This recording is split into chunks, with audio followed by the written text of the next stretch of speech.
कभी सोचा है, हम सब कुछ सही कर रहे होते हैं, करियर, रिलेशनशिप्स, डेली रूटीन, फिर भी एक अजीब सी आवाज़ अंदर से आती है, जैसे कोई कह रहा हो ये रास्ता तेरा नहीं है, और हम बिना सोचे समझे उस आवाज़ को इग्नोर कर देते हैं।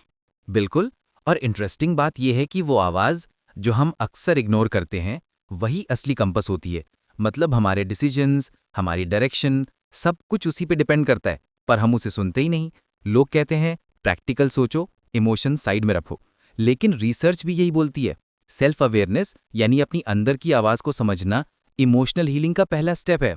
देखो, मैं एक स्टोरी शेयर करती हूँ। कुछ साल पहले मैं एक जॉब में थी, सैलरी अच्छी, पोजीशन भी इम्प्रेसिव, सब कुछ लोगों को परफेक्ट लगता था। रोज लोग बोलते थे तू लकी है, लेकिन हर दिन ऑफिस जाते हुए दिल में एक खालीपन सा महसूस होता था, जैसे कोई छोटी सी आवाज़ बार बार कह रही हो ये तेरा रास्ता नहीं है। और ये सिर्फ तुम्हारी स्टोरी नहीं है।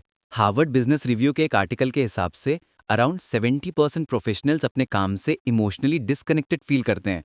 मतलब बाहर से सब कुछ ठीक लगता है, लेकिन अंदर से कुछ मिसिंग होता है।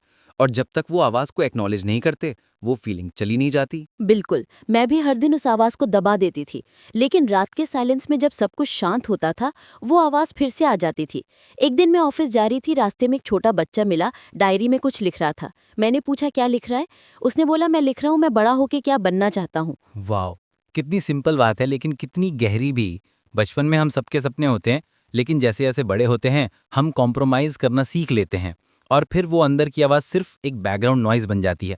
लेकिन जब हम किसी ऑनेस्ट मोमेंट में उसे सुन लेते हैं तो सब कुछ चेंज हो सकता है। उस पल मुझे लगा क्या मैं भी कभी कुछ बनना चाहती थी जो मैं बन नहीं पाई। तब समझ आया कि अंदर की आवाज़ सिर्फ एक फीलिंग नहीं, एक सिग्नल है। वो सिग्नल हमारे ट्रू सेल्फ तक ले जाता है। और जब मैंने डिसाइड किया कि मैं सिर्फ ठीक नहीं, सही चुनूंगी, तो पहली बार वो आवाज़ खामोश हो गई, क्योंकि वो सेटिस्फाइड थी। और ये जो डिसीजन है ये आसान नहीं होता। साइकोलॉजिस्ट कहते हैं सेल्फ अलाइनमेंट में सबसे बड़ा चैलेंज होता है फियर ऑफ अनसर्टेनिटी। लेकिन जब आप अपने अंदर की आवाज़ को फॉलो करते हो तो एक तरह का पीस मिलता है। और स्टडीज़ भी यही बोलती हैं, लोग जो अपनी वैल्यूज़ के साथ अलाइन डिसीजंस लेते हैं उनका स्ट्रेस लेवल सिग्निफिकेंटली कम होता है। और ये रिस्क लेना पड़ता है। जिंदगी में सबसे बड़ा रिस्क है अपने दिल की आवाज़ को इग्नोर कर देना।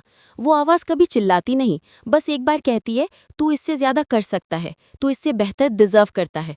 और अगर हमने उस एक पल में उसे सुन लिया तो जिंदगी बदल सकती है। और ये जो इनर वॉइस है इसको साइकोलॉजिस्ट इंट्यूशन भी बोलते हैं। और एक स्टडी के हिसाब से जब लोग अपनी इंट्यूशन को ट्रस्ट करते हैं उनकी डिसीजन मेकिंग एक्यूरेसी इंप्रूव होती है। मतलब सिर्फ लॉजिकल एनालिसिस से नहीं, इंट्यूशन से भी हम बेटर चॉइसेस ले सकते हैं। लेकिन एक क्वेश्चन यहाँ आता है कि कैसे पता चले कि अंदर की आवाज़ सही है या सिर्फ एक फ्लीटिंग इमोशन। मैं ये सजेस्ट करूंगी, पॉज लो, खुद से ऑनेस्टली पूछो मैं जो कर रही हूँ क्या वो मुझे जिंदा महसूस कराता है। अगर आंसर नहीं है तो शायद वो आवाज़ कुछ कहना चाहती है। और एक फ्रेमवर्क है पॉज रिफ्लेक्ट एक्ट। मतलब जब भी कंफ्यूजन हो पहले पॉज लो, फिर रिफ्लेक्ट करो कि अंदर से क्या फील हो रहा है, और फिर एक्ट करो। ये प्रोसेस सेल्फ अवेयरनेस को बिल्ड करता है। और हार्वर्ड मेडिकल स्कूल के एक रिसर्च के हिसाब से सेल्फ रिफ्लेक्शन से एंग्जाइटी और बर्नआउट दोनों कम होते हैं।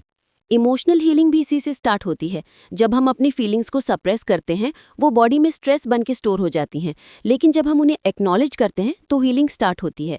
जैसे मैं जब अपनी जॉब छोड़ी, पहली बार लगा कि मैं अपने लिए कुछ कर रही हूँ, किसी और के एक्सपेक्टेशन के लिए नहीं। और ये सिर्फ करियर में नहीं, रिलेशनशिप्स, हेल्थ, हर एरिया में अप्लाई होता है। जैसे अगर किसी रिलेशनशिप में आपको लग रहा है कि कुछ सही नहीं है तो वो भी एक सिग्नल है। और जब तक उस सिग्नल को इग्नोर करते रहेंगे पीस नहीं मिलेगा। आज मैं यही कहना चाहती हूँ, अपने अंदर की आवाज़ को एक चांस दो। वो चिल्लाएगी नहीं, बस सॉफ्टली गाइड करेगी। और जब आप उसे सुनोगे तो जिंदगी में क्लैरिटी आएगी, सेटिस्फैक्शन आएगा। और एक और इंटरेस्टिंग फैक्ट, जो लोग अपनी इनर वॉइस को रेगुलरली सुनते हैं उनका इमोशनल रेजिलियंस हाई होता है। मतलब लाइफ के चैलेंजेस में वो जल्दी बाउंस बैक कर लेते हैं। ये एक तरह का इंटरनल जीपीएस है जो हमेशा सही डायरेक्शन दिखाता है। तो आज खुद से एक ऑनेस्ट सवाल पूछो, मैं जो कर रही हूँ क्या वो मुझे जिंदा महसूस कराता है? अगर नहीं, तो शायद वक्त आ गया है अपने अंदर की आवाज़ को सुनने का। और याद रहो, सेल्फ अवेयरनेस एक जर्नी है, डेस्टिनेशन नहीं। रोज थोड़ा थोड़ा प्रैक्टिस करो, पॉज लो, रिफ्लेक्ट करो और अपनी इंट्यूशन को ट्रस्ट करो। धीरे धीरे क्लैरिटी मिलने लगेगी। हमने आज बात की इनर वॉइस, सेल्फ अवेयरनेस और इमोशनल हीलिंग की। अगर आपको लगा कि आप भी अपनी आवाज़ इग्नोर कर रहे हो तो एक बार उसे सुन लो, शायद वही आपको आपके ट्रू सेल्फ तक ले जाए। और अगर आपको ये एपिसोड वैल्यूएबल लगा तो अपने दोस्तों के साथ शेयर करो, शायद उन्हें भी अपने अंदर की आवाज़ सुनने की ज़रूरत हो।